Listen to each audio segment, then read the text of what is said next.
On y va pour une petite vidéo sur les fonctions auto-invoquées.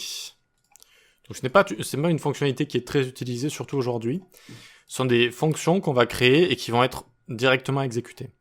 Donc assez rarement utilisées, ce sont des fonctions qui s'exécutent dès qu'elles sont définies. Donc voici la syntaxe de base. On ouvre des parenthèses, function, on ouvre les accolades, et ici je vais console log hello world.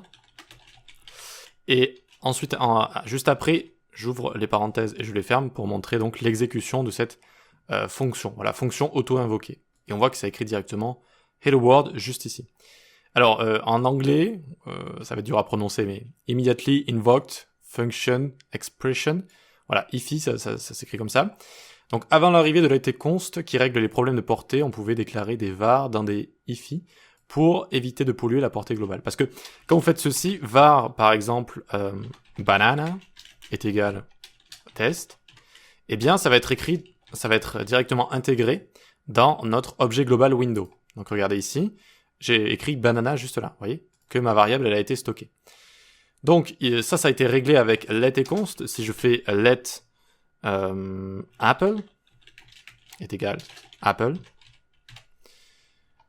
eh bien, tac, je viens juste ici, et je ne vois pas Apple, je vois banana, mais je ne vois pas Apple. Alors, est-ce que ça veut dire que letConst ne sont pas stockés dans l'objet global? Si les variables créées avec letConst sont stockées dans l'objet global, mais on ne peut pas les atteindre directement depuis notre script JS, d'accord? C'est dans un endroit, entre guillemets, qui est caché, afin justement d'éviter les erreurs comme ça, ou, eh bien, par exemple, si j'appelais une variable inner width, par exemple, ou ce genre de choses. Voilà.